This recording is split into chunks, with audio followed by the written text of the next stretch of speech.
All right, everyone, today I'm going to be making a homemade pita bread. Really soft, really fluffy. It's actually pretty easy. It just takes a little bit of time. As you can see, I got my gloves on. It just makes it easier when we're mixing. So the first thing we got is our large bowl with the 7 cups of flour. And then what I'm going to do, I'm going to make a little hole in the middle, a little well. And that's where I'm going to place my active dry yeast. All right, then we're going to put our sugar right on top of that active dry yeast. And then the rest of these ingredients, the last two, we're going to put around the edges. So we're going to put our olive oil all around the edge. And then our salt. So as you can see, I got a bowl of warm water, just really warm tap water, and a ladle. And so we don't want to put all the water in at once, so we're going to use one large ladle at a time. And what we're looking for is, and I'm going to start out with 2 ladles at first, getting everything mixed in. And so we'll mix it a little bit, and then we're just going to keep adding water until we get all the flour and everything mixed off the sides and the bottom.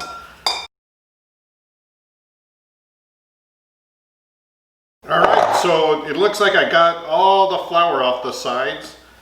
And so now what I'm going to do is I'm going to be punching the dough to give it a little bit of a better mix. And so what I'm going to be doing is making fists and just pushing in and then folding it back over, making sure I get it all mixed in.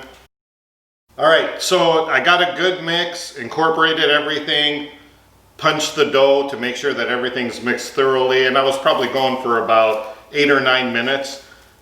You want to make sure that it's mixed thoroughly. So what we're going to do next, we're going to go ahead and cover this with a plastic sheet, and we're going to let this sit for about 2 hours. And we want to see a good rise. And once that's done, we'll be back for the next step. All right, everyone, so I let it proof for actually 2.5 hours. It's about doubled in size, so it's ready. So we'll go ahead and pull this off. It's really sticky, that's the way it's supposed to be. And then what we're gonna do is, it's a lot to work with at once, so we're gonna cut it into 4. And then before I pull out 1/4 of this, because that's all I'm going to work with at a time. Again, I got a kind of rough idea of what 1/4 is. I'm going to flour my working area generously, because again, that is really sticky. Make sure your hands are floured as well. And so again, I'm going to throw this down on my working area, make sure it's generously floured. And then what I'm going to do, I'm going to start rolling it out into a log. Nice thin, long log.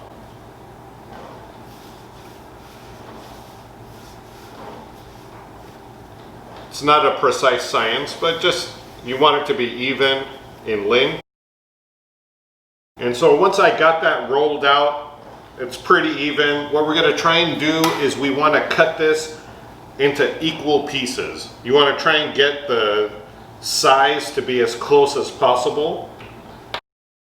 And so we're going to flour an additional space over here. And you do need a lot of room, so make sure you have enough room. And so what we're going to do, once we have them cut up, we're just going to take the tops, fold them down and under into a ball. Kind of like a dumpling. And then once we got that, we're going to take care of all of them. And once we've done that for all of them, we're going to cover them up and let them proof again.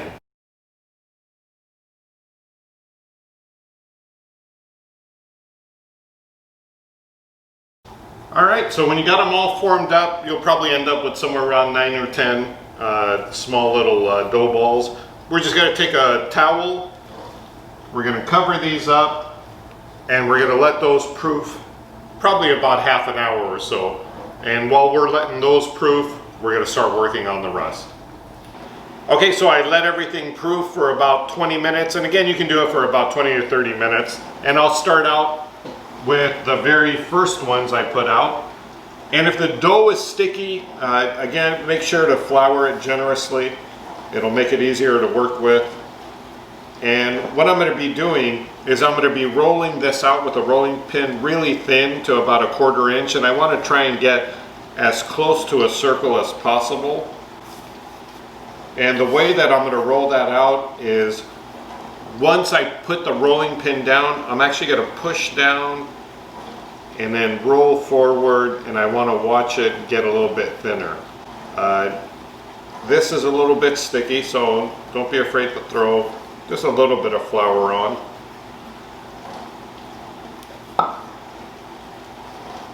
Now flip that over. Do the same thing.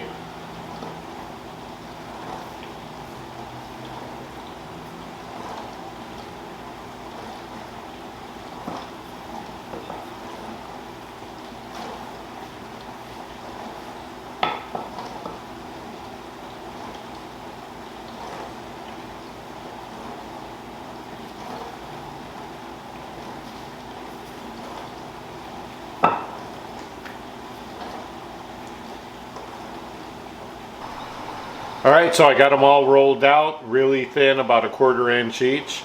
And the side that you were working on, that you were rolling on, that's the side we're gonna flip it down right in the middle, and we're gonna leave that for 10 seconds each side. And we're gonna keep flipping them over until we start seeing some bubbling, at which point we'll leave it 30 seconds on each side. So I haven't seen any bubbling yet. Okay, I'm starting to see a little bit of bubbling, which means I'm going to leave it for 30 seconds on each side now.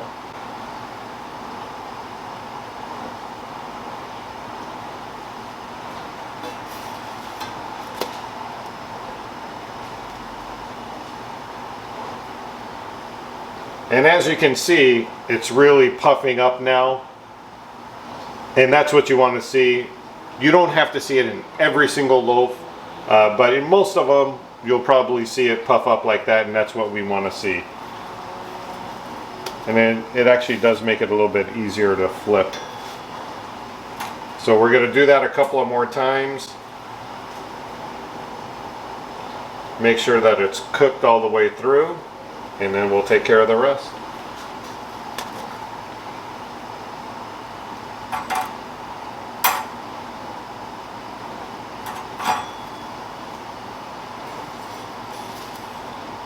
Look at that, looking good. And once you pull it off, it'll start deflating, but that's normal. Looks perfect. All right, so as you can see, I'm all done. Some of them better shapes than the others, but it doesn't matter. I just had dinner, had a few of them, I couldn't wait. They taste fantastic. Sometimes it takes a little bit to get it right, to figure out what the perfect shape is or what the right shape is for you. All of them won't bubble up and fluff up, but that doesn't matter. They're going to end up tasting fantastic. So I'll show you right here. Perfect pita loaf. It'll open right up. Beautiful. Delicious. Enjoy.